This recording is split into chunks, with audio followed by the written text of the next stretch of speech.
Welcome in, everybody. You are listening to the Authority Podcast here on the B Podcast Network. Thanks, as always, for being with us. Thanks for joining us for what's going to be another great conversation about school leadership. And in particular, we're going to talk about creating and building and leading the schools our students deserve. My guest is Dr. Mario Acosta. He has spent 20 years of his educational career as a teacher, instructional coach, assistant principal, academic director, and principal, leading schools with diverse profiles. He was named the 2022 Principal of the Year in the state of Texas, while he was the principal at Westwood High School, which is a U.S. News and World Report Top 50 campus and a member of the High Reliability Schools Network. His latest book is called The Schools Our Students Deserve, a comprehensive framework for shaping exceptional culture. It is published by Solution Tree. It's what we're talking about today. Mario, welcome to the show. Thank you so much for having me, Ross. It's a pleasure and honor to be one of your guests, and thank you to the audience for tuning in. I agree. Yes, absolutely. I think we're going to give them some value here. And I actually wanted to start right there with that title, The Schools Our Students Deserve. I read the foreword by Anthony Muhammad, who has been on the show before, and he had a lot of the same questions and interests that I had, I think, in thinking about what do we mean by the schools our students deserve? What are the questions we need to be asking about what that means? Are we asking the question enough? So I really wanted to start right there with your thought process around really that phrase, and when you think about what a school should be and what it means to the students in it, what are some of the key reflections, I guess, you would encourage that we're thinking about when we are determining, like, are our schools, is my individual school, or are our schools as a system, right, matching up to what we believe that students deserve? Yeah, I appreciate it, and I was honored for Dr. Muhammad, one of my longtime mentors, and obviously a giant in the field of school improvement, school culture, and so I've learned a lot from him coming up. And this book I wrote specifically because I was a practicing educator through the pandemic and after the pandemic, and I say very frequently that while the essence of school has been the same for about 250 years or so, 200 years in our country, like there's been a seismic shift since the pandemic experience. And I don't think oftentimes we get confused. I don't think the remnants of the pandemic are what caused the shift. I think that there's been a culmination of a lot of societal, we've all kind of lived it. You can turn on the TV just for a few minutes and see that society is in a transition period. And we feel that in schools because, of course, we're helping raise the children of society. So this book, The Schools Our Students Deserve, that title, that phraseology was really me taking the time to share my understandings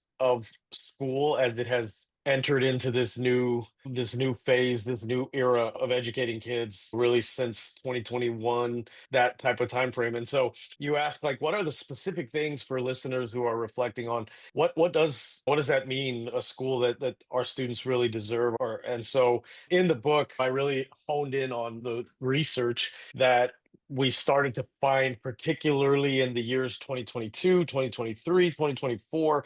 I started doing a lot of really recent digging into. First, I started with what are the issues that we are seeing manifest in the children? And I kind of back mapped from there, right? I lived it as well. So I had my own lived experience. And then I went digging in the studies and in the research. And I kind of wrote the book almost in a backward design method to say, if I can understand what are the issues kids are having right now, then can we back map a school that is tailored to support all kids to make sure that all of our students are successful? And so at the core of this book is the statement that a school's culture should center all of its decision making around any action that leads to student success. There's a corollary to that I found, which is if we make all decisions with student success in the center and make sure our school culture holds student success in the center, we also should consider strengthening the partnerships with families, right? So, right now, if I were going to answer in a quick nutshell, what is a school that is built around what students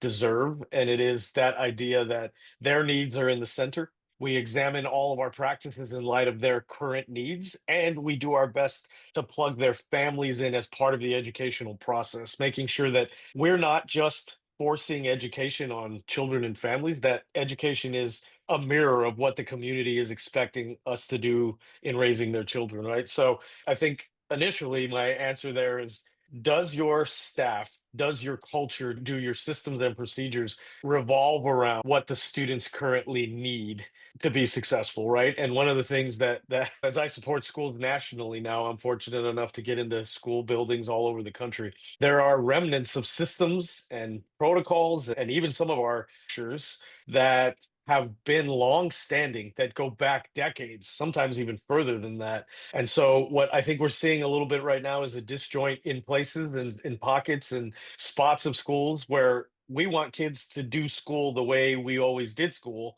And Mhm. we're in a moment in our country where kids might be needing something different than we've ever seen before, right? So just to summarize this Yeah. first response, like, how do I know if I'm a school leader that my school is centered around what kids deserve? It's that idea of examining all practices, policies, structures, systems, to ask ourselves, do these things actually meet the needs of what kids need at this moment in time?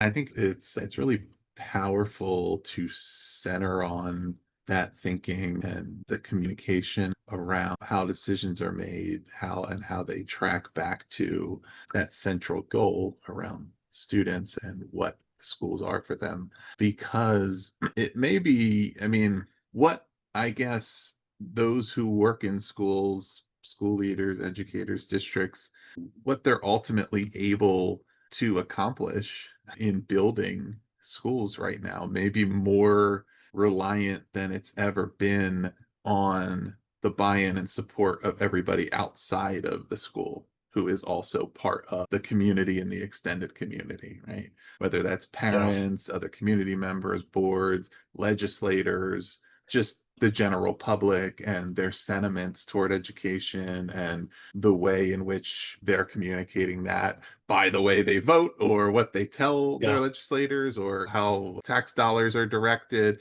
certainly with respect to enrollment trends. And I think, particularly when we think about the public districts, how critically important it is for leaders to really be proactive in communicating about the things they're doing in their schools and how they are building really great learning environments and just social environments for students when they're competing with other choice and options yeah, that's more trained in that, right? And then there becomes this kind of connotation that the alternative option automatically is a preferable option because it is an alternative to the incumbent, right? yeah, And that's not necessarily true, that there's many things that a charter or a private may sell itself on that are programs that already exist in the yeah, public school, right? But that school right. hasn't been as used to doing that community engagement and talking about it and doing enrollment marketing, so to speak. And when we can talk about it in terms of that it's all based around what the students deserve, then it allows also for all the other things that indirectly affect that. Conversations around educator compensation and working conditions and investments in a school rebrand or a Yeah, sports team or all these other things that create an environment that students are engaged by, that when people aren't thinking about it or when the conversation doesn't touch often enough on how that impacts students, right? That it's easy for folks that don't feel directly affected by it to say, well, I don't care about that, and to say, well, if we just talk about the teacher conditions, right? That one, we have all these conversations about student engagement and are students interested in their learning. Well, if teachers are burnt out and disengaged from their job, what do you expect, right? That's who they see, that's the dynamics. Or if we're not able to recruit and retain educators and we don't have yep, enough educators who want to enter the profession because they've come to believe that there's certain conditions of the profession that are like is not that appealing, right? Then there's a yep, shortage to begin with. You don't have as much experience. You're not able to keep people around long enough to get really good at the job. All those different things. Anyway, that's a really long response, but the point being that it's so important. Like the first response you gave around this is where to anchor, and we need yeah, to talk about all the decisions as leading back to this central purpose, then it gives that necessary context for all of those really important stakeholders in the community to say, okay, I'm on board with this because I see, right, that this is part of Right. building a strong structure for students. Absolutely. And yeah, you listed off such a powerful and poignant list of issues that all educators are facing right now, not only in the public sector, but then in private schools and charter schools, right? Like you said, recruiting educators, new teachers, retaining teachers. That's a really important facet of all of this, because there's research that goes back all the way to the 70s and probably even before that, that make a really clear statement for our profession, which is the quality of the classroom teacher is the number one determinant in student success in that classroom, right? So Hmm. in my book, the concept is creating schools that students deserve, and we pay a lot of attention to I pay a lot of attention to in the book about creating a school environment, a school culture, and a school climate where teachers feel supported, they feel like the job is achievable, where they feel like the systems and structures are set up for them to be able to provide the supports that students deserve. So many educators you work with right now, it feels like they feel as if the system works against them, right? And so, as school leaders are trying to rally momentum of staff for certain initiatives or for school improvement, I know for teachers, it's like, well, you don't pay us well. You ask us to work long and hard. And then at every turn, it feels like decisions made from those far outside spaces, wherever those may be. I don't want to necessarily name them, but things that school leaders don't have control over, and it can Hmm. feel like things are working at cross purpose to the staff internal. So in my book, one of the things that I offer to leaders is, how do we create a culture where the staff is empowered to, within the stipulations that we have, right? A school leader listening to this podcast can't just turn around and give raises to their teachers, much as we'd like, right? But in the book, we give really tangible strategies, tangible actions to create an environment where educators will want to stay, or where you can recruit, right? There's a lot of studies, particularly one that came out of Harvard years, not too many years ago. It was after the pandemic, I think maybe 21 or 22. And it reiterated what we've known, that staff retention, it does not hinge solely on salary, right? That the workplace culture and the workplace climate are typically more impactful than just the salary. So in the book for leaders, I give a lot of strategies, a lot of direction on how do you create that culture for the adults, right? So the book is an interesting concept in my brain anyway. I thought it was interesting. Obviously, I wrote it, that while the center and the crux of the work is getting students what they deserve, it Hmm. only can occur when the adults are well taken care of, right? I have this mantra that I use, which is that adult behavior precedes student outcomes, right? Adult behavior precedes student outcomes, because the kids aren't just going to magically get better or provide themselves with an education, right? It requires the adults to do that. And so the book's premise is, while everything has to center around the kids, it is really the activation and the leveraging of the adult that then creates the outcome for the kids, right? So the book really tries to guide leaders on, how do we create those environments, how do we create the systems and supports for educators in the building to then be able to turn around and give kids what they need. Yeah, and a lot of those things I'm sure are intangible at first, as far as the investments in the people, right, in the Yeah. staff and Yeah. faculty that lead to better student outcomes. But you can imagine, you can see the effect that has on students when it's made explicit to them that there are, direct efforts being made to build a school around them, their goals, their Yeah. interests, right? Whether that is in the school showing that it's willing to support having the best faculty and staff, right? And then how do students feel when they feel really good about who's teaching them? Obviously, decisions made around what course options and curriculum are available, but that it Yeah. has to be explained, whether we have AP courses, we have CTE, we have certain electives, we have virtual options for kids who need it or prefer it, right? Whatever those things are, that it's not enough to just have it. It's Yeah. enough, you need to discuss it and talk about it and make sure students are aware of it and that it's available to them, and talk about the fact that the reason that we implemented this is because we know that it's beneficial to students in these ways, or students with these interests. And then they start to see, okay, there really is some thought being put into Right. the way that the school is designed. And it's not just Right. a place that I have to show up at. And then you allow them to, like, there's all these micro decisions and choices that happen within the macro, right? So Absolutely. when we talk about the bigger school choice debate, it's often about, do I choose to go to this school or that school? But that's not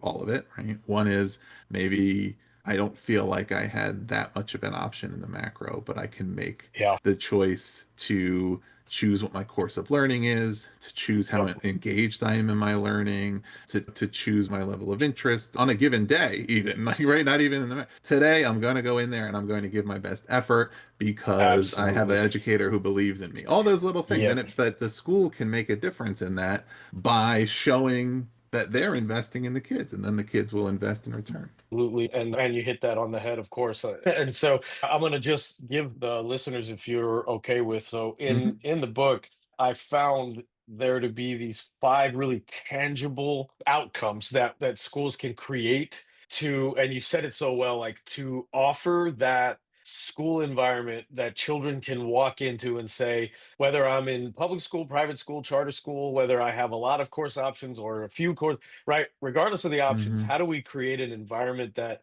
children want to engage in and see Hmm. value in being a part of, right? Because the honest truth, and I do a lot of writing about this and a lot of discussing about this right now, but really we're starting to realize the impact of not only the smartphone, but of the adaptive technologies that children engage with, right? It's really starting to show up in the research about how their brains are beginning to function different than say our brains, those of us from an older generation. And so I try and work with educators to help them understand. I don't know that there's ever been another point in human history that we know of anyway, where a generation like us is trying to educate a generation like them, and their brains are truly wired a little different than ours because of their indoctrination through technology, right? And I know all of us in generations coming up had the radio and then the TV and then the computer itself, but this adaptive technology where I can swipe this way and it gives me more of that, or I can choose this, and right, it's constantly adapting. And so what we found, what or I keep saying, what I found in the research was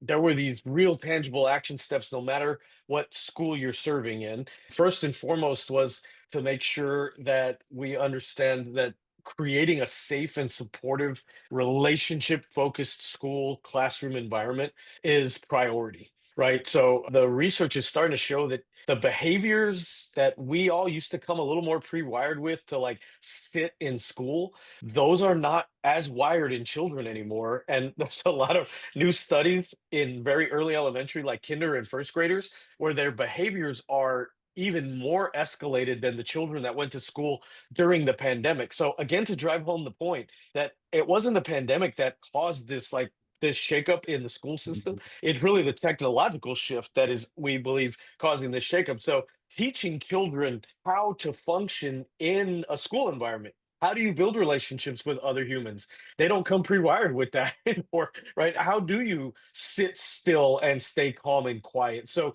urging schools to Hmm. create environments and actually to make that a part of the curriculum to teach children how we function in a safe and supportive and relationship focused environment. I would argue that is an absolute non-negotiable need in schools now, no matter the age of the children, because we are, of course, via the accountability system, held accountable for the reading, the writing, the math, all of that. But we're cranking out children leaving the system that may not have some of the foundational skills about how to function in a relationship with other members of society, right? Yeah. So that's a critical one. Another one is making sure that we keep high expectations for all students and finding ways to create adaptive instruction. So our instruction needs to be adaptive and a little bit more individualized. And of course, training teachers nowadays on how to leverage all this technology to say a one size fits all the teaching, like a lot of us came up in, right? Like, hey, here's the lesson. I'm going to teach the lesson. Now I'm going to give you a homework on the lesson, and then I'm going to give you a test on the lesson. That model is just not super efficient for today's learners, right? No. So, in defense of our teachers, we're still using a model that is from a different era. And now the human brain is requiring much more adaptation and much more response. And so, if a school leader is listening, those two really powerful things, we've got to train children how to function in a collaborative environment like a school setting, right? How do you behave? How do you relate? And then we've got to train our teachers how to be more adaptive in their instructional methods. It can't just be, I taught it, I test it, let's see who learned it, right? The human brain, especially this generation of children, doesn't function very well in that particular model. And so I think, again, in the book, I offer when the instruction is more adaptive and it meets the children kind of where they are, their motivation goes up. Right. Hey, if I can meet this content where it is, then I'm going to engage in it more rigorously or vigorously, excuse me. And then the more vigorously I engage in it, the more success I'm going to find. The more success I find, the more motivated I am. Right. So it Mhm. creates this really healthy cycle to combat some of the apathy we see in schools right now. And of course, student apathy leads to student negative behavior, right? That's not a new phenomenon. That's a Right. very time-tested phenomenon. So again, there's those two things for the listeners is teaching children how to behave in school by teaching them how to relate to the environment and to each other, and then training our teachers to be way more adaptive in their instructional design, I think will begin to move our schools. And again, that applies to any school in our really in our situation where you're teaching this generation of children. Yeah.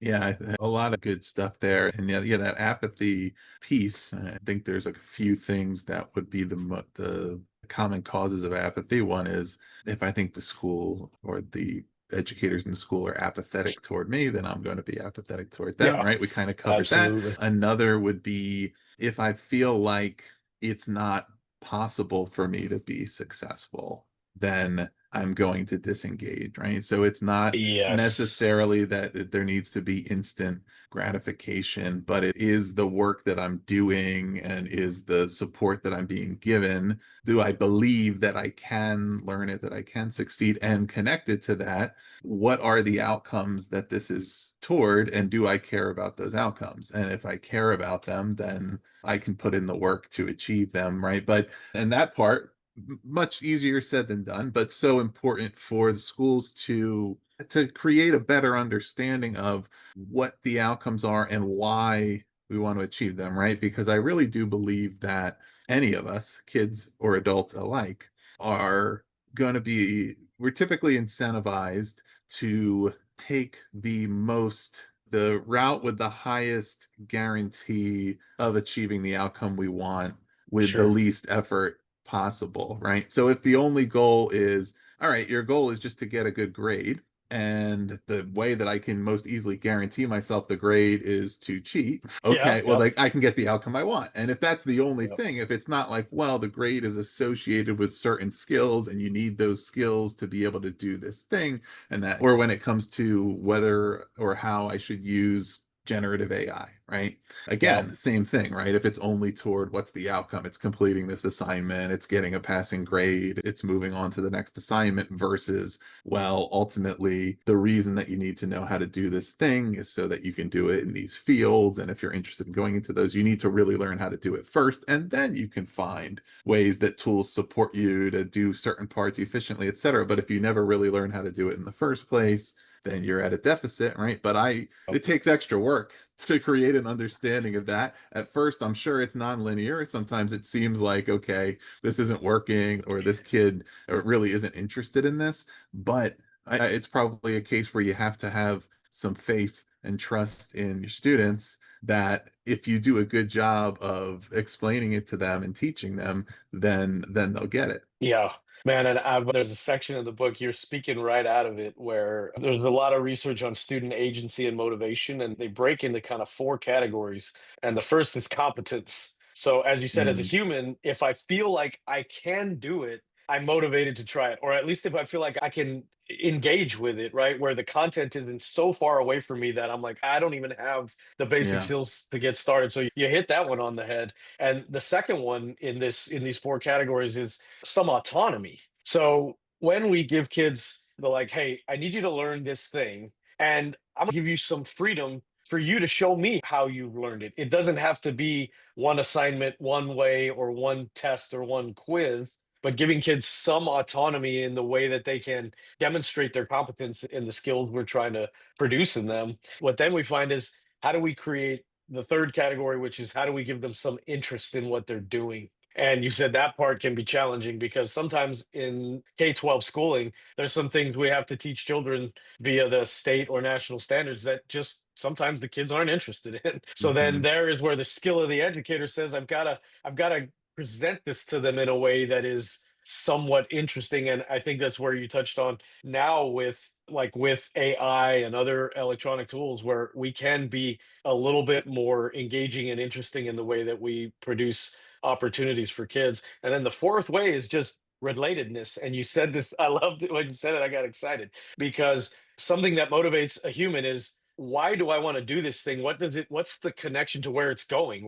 What's the point, right? Do I Yeah. care about where it's taking me? And you said the magic word, which is grades. When a grade is the outcome, then the motivation to get there is very different than if the learning is the outcome, right? So again, it's a huge at the center of what schools can build that students deserve. It is deprioritizing superficial grades and Hmm. prioritizing reports that measure student outcomes on learning outcomes, right? Like you said, whether it's skills or knowledge sets, to say this grade we're giving you is a relative reflection of what you know or what you can do. I think that alone creates even more student motivation and student agency because, as you said, then it's not about me just jumping through a hoop to get a number or a letter, right? It's about me demonstrating some proficiency to my instructors, and that's how my report comes back. So you obviously are a well studied, very engaged person because you keep speaking right out of content, right from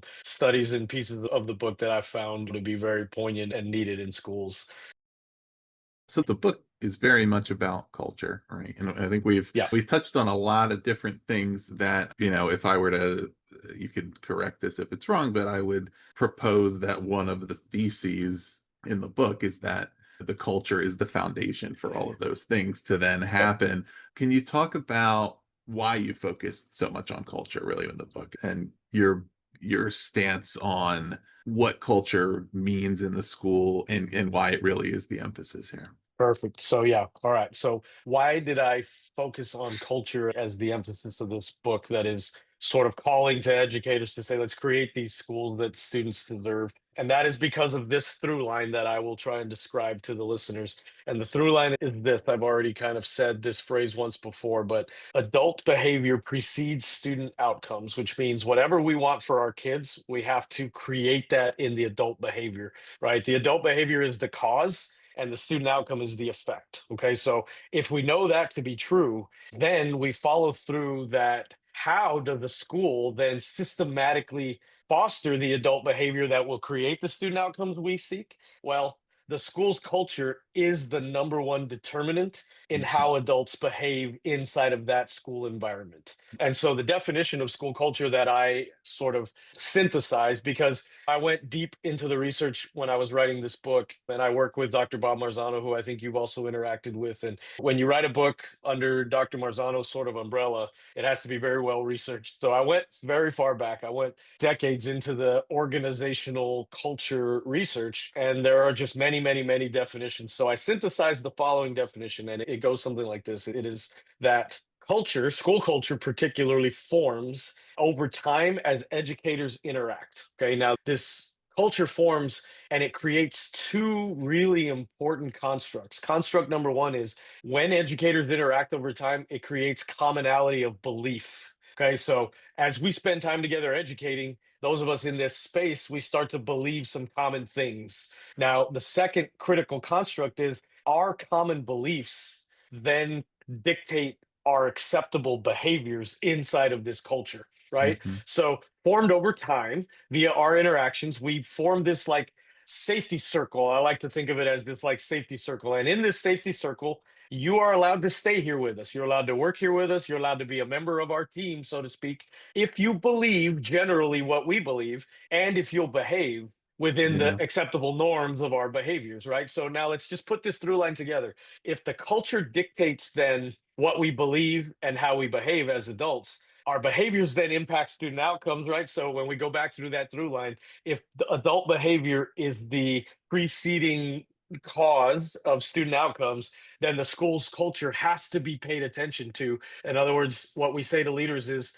the school culture is the number one determinant in whether or not your school improvement efforts are either accepted and supported or rejected and left for dead, right? So that's why the book is centered around the culture, because as leaders, our largest leverage is to leverage the culture. The culture then cultivates the right adult behavior, and then the right adult behavior then leads to the correct student outcomes. So it's that through line that the book is written on, and I try to go through and give tangible supports to leaders to create that through line. Yeah. So there's a lot of the content of the formed by your experience as a campus leader during the post-pandemic period, right?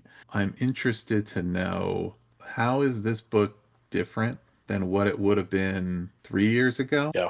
and 6 years ago, right?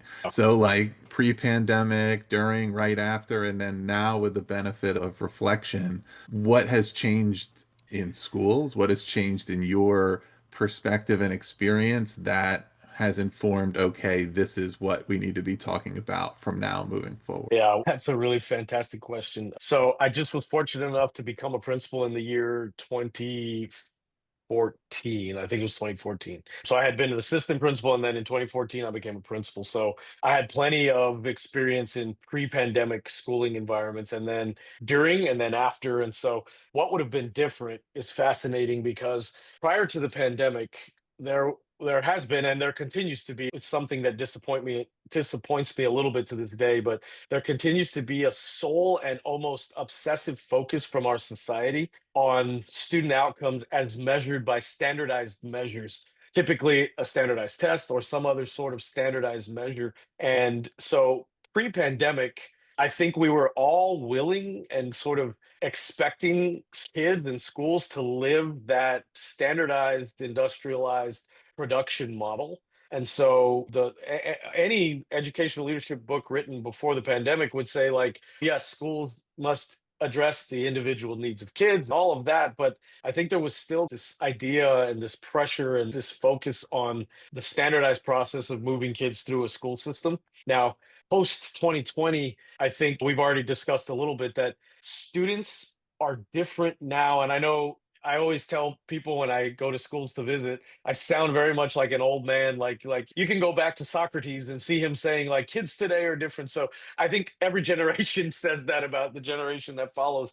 But I think we have some real tangible scientific research in our hands right now that tell us that students' experiences, their brain physiology is altered because of the type of technology that exists now that has never existed in our history. And so I guess to say what's different now is that schools, when they say student success, we shouldn't be aiming at a standardized measure for student success, right? Now Hmm. we have to really be thinking about how do we meet the needs of our kids who are living in this adaptive world, right?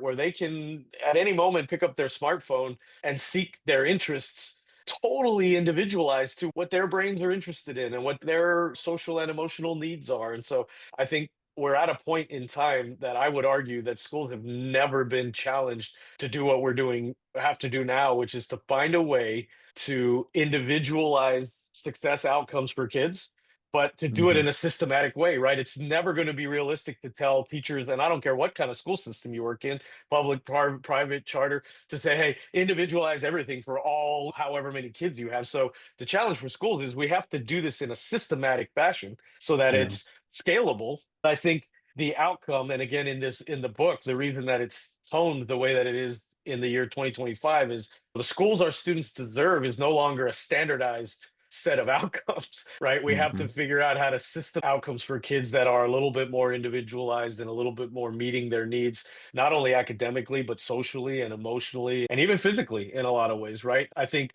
in the book, I try to convey that schools in this era are really meant more to be community centers where kids are coming to school to get all their needs met, right? I think once upon a time, we in schools were there to bring the academic, and the community was providing other supports. And I think schools now have become a hub of community, total community need, right? And so I guess that's how I would answer it is there's this pre-pandemic mindset that was still very standardized, in the No Child Left Behind era, and teach the standards, pass the test, try and get as many kids to do that.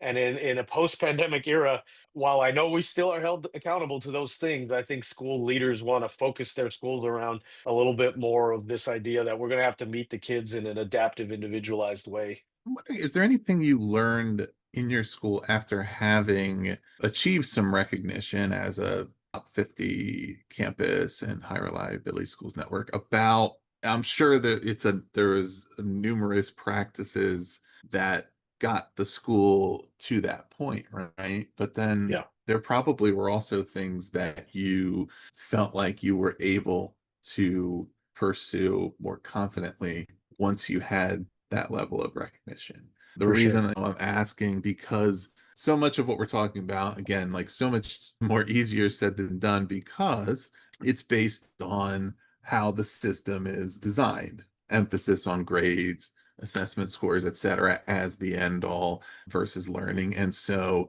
within that context, for many school leaders, they could rightly feel like they'd be in some ways doing their students a disservice by deprioritizing the focus on grades, the focus on other things, because ultimately what's on Sure. the transcript, is it preventing Yeah. them from getting certain opportunities post-secondary, even if they're actually better prepared for what opportunities they have.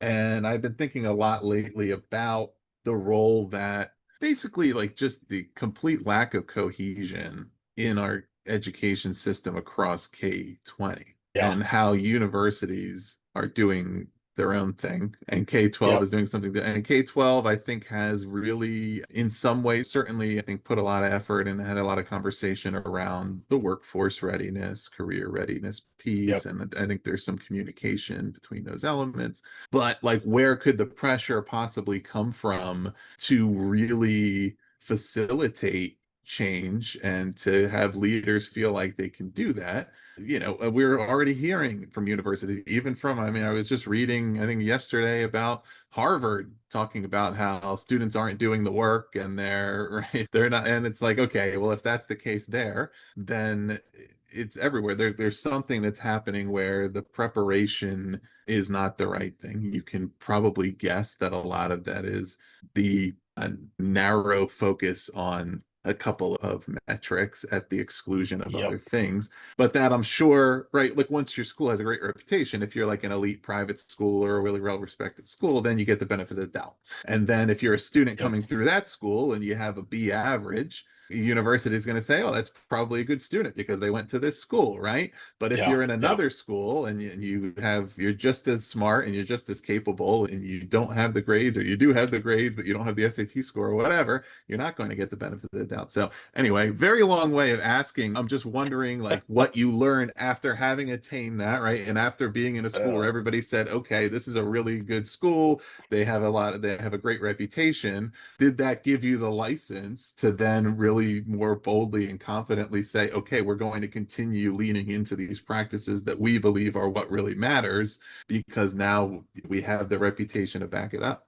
Yeah, you've touched on something there that I think is so accurate. And at Westwood High School, and all I want to give a lot of credit to that staff. That was a successful school before I got there, and they are a successful school now. My top assistant is now their principal, and they are continuing on with their great things. So you are correct in that we already had a reputation amongst universities that, hey, if kids come through that school, we can rely on that school as having produced strong students in the Mm. past. And so you're absolutely right, that exists in the K-20 system. So that does work against some leaders to say, well, if my kids aren't in that school, do I have the same freedom and the same leeway? So I think you've definitely touched on something that is a K-20 issue. And you are right that the accountability system that exists in K-12 and then the way that the colleges look at things are almost night and day different. And so you have this massive disjoint in how we prepare them K-12 and then what they're ready to do in college. So what I did when we got to Westwood, they were already a very successful school, but we were able to create a culture. And again, this is where culture comes in. We were able to create a culture amongst this very talented teaching staff that they understood that those standardized measures of kids passing an AP exam or doing well on an SAT, that was the floor for our kids. That was not the ceiling, right? That was just the minimum expectation. These are the standards at lowest level. And now we have to create school environments that will stretch them beyond that. And I really give credit to the staff because they bought into that to say, like, just because the kid passes the AP exam with a 4, that's the minimum. Mm. We need to create other skills in our children. We need to create depths of knowledge that will take them beyond the K-12 system. We need to create work habits. So whether they go into the workforce directly or whether they go to university, right? I never wanted a college to say to us, hey, your kids came from Westwood and they don't know how to work. They don't know how to be on teams. They don't know how to do their Right. homework, right? So we leaned into, sure, did we teach the standards in the state of Texas? We did our kids get prepared for SAT and AP exams, and we were an international baccalaureate school. So did we take our standardized exams? We certainly did. But our staff culture really bought into the idea that's the floor. That's just the entrance ticket. And now we have to stretch our kids to other means. Now, how did we do that?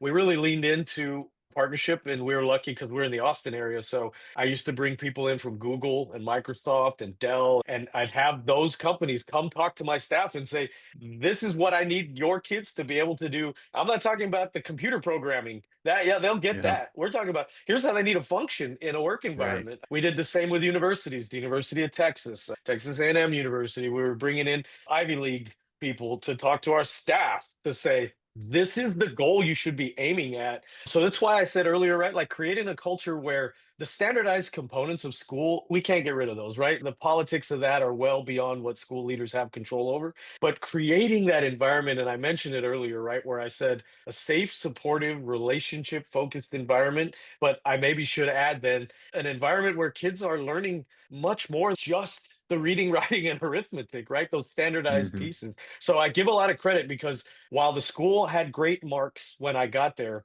we were able to stretch those marks during my tenure, right? So we could have rested on our laurels. To be really honest, I could have done nothing at that school. It was great when I got there, right? But I created a culture, and again, credit to the educators who bought into the culture. But we created that culture to say, like, those standardized metrics are just the floor. We deserve the, excuse me, our community and our kids deserve so much more than that by way of preparation for the workforce, by way of preparation for university. And again, the only way we knew how to do that was to bring those voices in as part of how we developed our staff. So again, I urge any school leader listening to say, yes, we have to prepare kids to master state and federal standards to pass, state exams and national exams. Those are true. That is true. But I'd urge everybody to think of their school cultures as that's just the floor, right? There's a Hmm. lot more that our kids deserve in their preparation for life readiness, workforce readiness, college readiness, and partnering with those entities to say, develop our teachers and help build classrooms that actually do that. So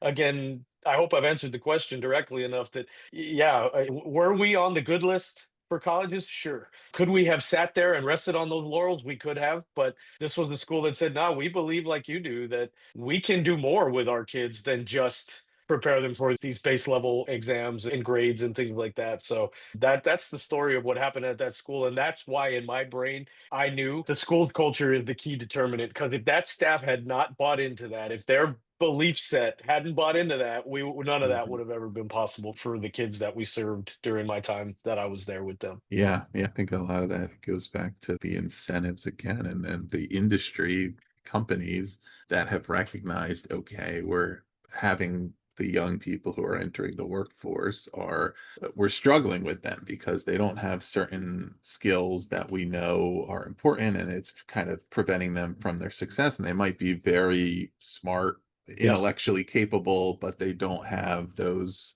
durable skills, those well-rounded skills to know how to function in the workplace, or even at a baseline, like there's so many different things that if you put the right definition around them that become career ready skills, right? right. Like attendance. Okay, attendance, yes, like it's really important because it allows students to achieve academically because they're there, they're learning, etc. Also, an important career ready skill. 'Cause it doesn't matter how smart you are. If you don't show up for work, you're not going to have That's that right. job very long, right? That's So right. these things that actually matter, and yeah, and that's like kind of just one of the things, yeah, I think about with the higher ed space, and like they need to start creating, like they need to see the incentive for themselves among influencing the K-20 system to be better and to Yeah. commit to the right things. And Yep. if they're not feeling it already, they will be. But Yeah. it's, you're going to run out of students pretty fast if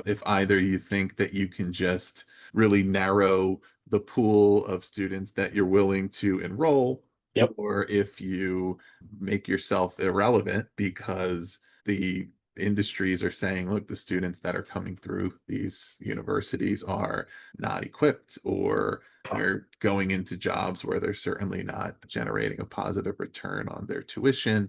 And to understand, look, at the very least, out of self-interest, right, we're going to make ourselves look better, and we as a university are going to produce better graduates if we're having more prepared students enter as freshmen, and then we teach Yep. them and they get it. But if they're coming in and they're not ready to function here, right, by the time they get to graduation, they're still behind. And it's I mean, but I have a lot of interest in it because, again, thinking to like things that are systemic and the way that it is accountability systems are set, and whether it's states or federally, what the legislation is requiring or what the departments of education are requiring, when there's areas of misalignment, or when the people who are working in those schools know, okay, like this over testing or this extra focus on this thing is not really serving learners. Okay, like what are the long-term outcomes, and Yeah. who is the the body that's saying, okay, actually that's not right. And Yep. certainly saw Yeah. it right in tech and some other industries that had gone in the direction for a while of, we don't basically care about what's on your resume. You went to college, didn't go to college, doesn't matter. Like, it's skills based. Do you have these skills? Right. Do you know? Yeah. Ultimately, I think that's short-sighted because it's just too tumultuous in those Right. industries, Right. and that we're not giving students good guidance if they are foregoing opportunities to become more educated in ways that would For sure. serve them and make them more adaptable, right? But in the short term, I mean, it's a better financial decision a lot of times. It is Yeah. a more direct route to doing work that they find fulfilling. But anyway, it's just another need for this kind of discussion around what schools should be, what students deserve, what serves them, what prepares them for the future, Yeah. and what prepares society for the future to be Yeah. happening at all levels. I agree. And in kind of in that big picture sense, I'd love to add to what you've said is that obviously many school leaders in the K-12 system don't have enough influence on legislation. But as you said, in a broader sense, whether it be the businesses, the universities, but really wishing that legislatures nationally, and this is being an apolitical statement, just our American system has narrowed its focus of what effective school is down to a single test on a single day, or these really tight markers that don't leave room for and actually pay no attention to these skills that we've just been discussing for the last segment here, which is, imagine if the schools were held accountable to a broader metric system of accountability where we were expected to produce more well-rounded children, because I know every K-12 educator that I ever interact with would love to take the time to further develop their students, but the Mhm. pressures are so great on school leaders and then building educators, like, you must hit these testing markers, you must hit these, right? And so we end up narrowing the focus of what we do with our students because of these larger societal or systemic,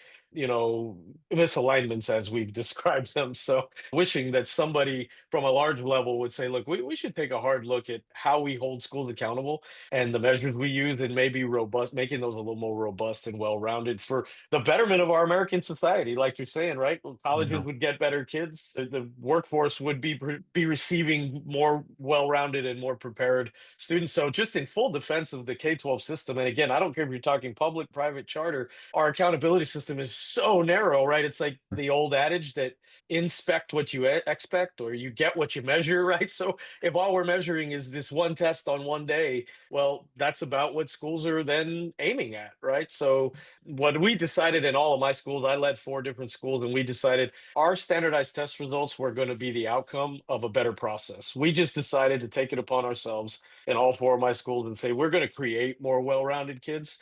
And we were going to trust that the scores were going to be the ultimate outcome from doing things the right way. And so I would urge anybody listening that's a school leader, because yeah, we can dream about the legislature changing the accountability system, but what can you do tomorrow is like, look, just build a school system that does prepare robust kids like that, and then trust that the right process will create good outcomes for you on the accountability measures. Yeah. Yeah. Well, Mario, I think we could talk about this for a long, long time, but to, I guess, tie some of it together and just to put it back to the leaders listening to really think about, okay, what are some of the steps that they would be taking in moving things forward? Are there a couple of, whether it's characteristics or actions, but, the leadership qualities of those school leaders to be the person who takes charge of the culture, right? Like Yeah. once we've determined, okay, this is what the culture should be, these are the things we value, this is what matters here, to really be the catalyst, to take charge of it, to scale it, right? To get everybody moving in that direction. What are a couple of the important things for leaders to think about? Yeah, so I'm gonna make sure that I say this well, and I'm jumping right to the section of the book where I give leaders that exact advice. So for leaders listening, and understanding that as leaders, we have the ability to impact culture in two ways, really. And one is via omission, right? To see parts of the culture that are not aligned with effective student outcomes and allow it, right? So one of the ways it's that leaders impact schools is culture is by just through omission, just allowing it to Hmm. be. The second way is then via commission. So to become that activator, right? To say, okay, we are going to take the good of this culture and we're going to force multiply our good to create the newness that's needed, right? To create whatever changes that are necessary. But the other thing that leaders have to understand is that school culture is a construct that comes from the school's past.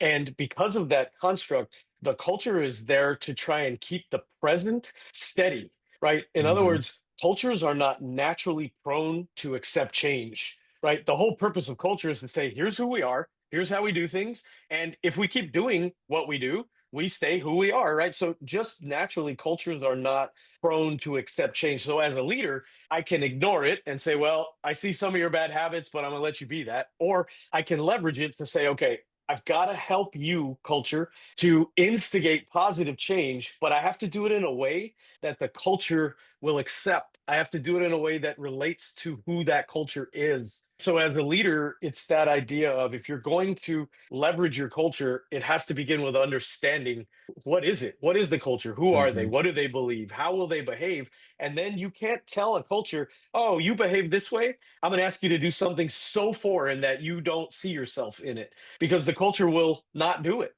So for leaders, the idea is becoming a cultural cartographer is what I call it. Like just like like studying a map, I have to study this culture, know its contours, and then find the good parts and let the good parts drive us forward to make positive change, right? So often we see leaders try and come in and force a culture to be something that it's not, and 100% of the time the culture wins that scenario, right? The culture will just say, nope, I'm not doing that, right? We might pretend to do it. I might fill out your form if you want me to fill out a form. I might sit in a meeting, but it doesn't mean I'm actually going to buy into this change. So just to close it out in summary for leaders, you can either ignore things and let it be, or you can get to know your culture and then use its strengths in a way that it relates to drive positive changes moving forward. Yeah.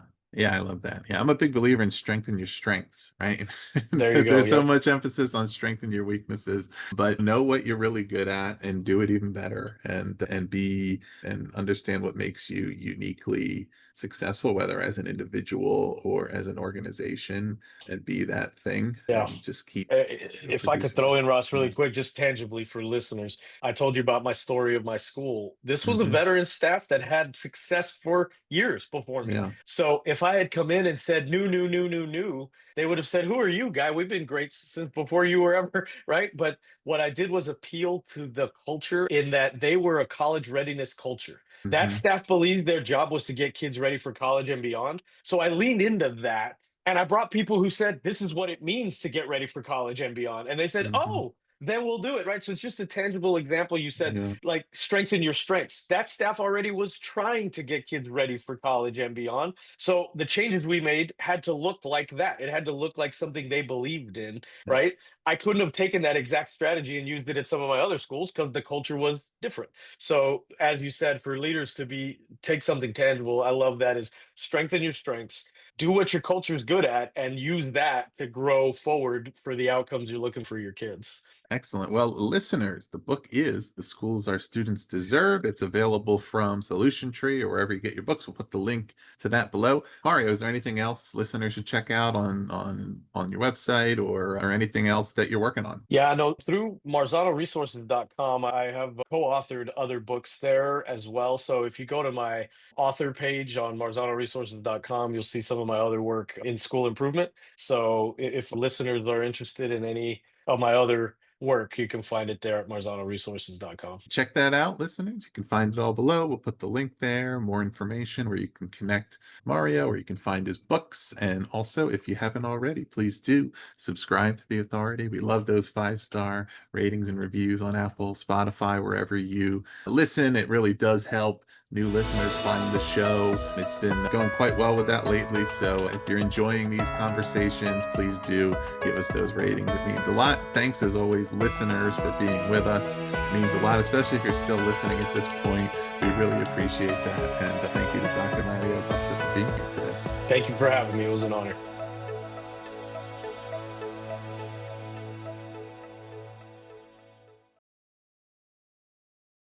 This episode was edited by Gage Sanderson.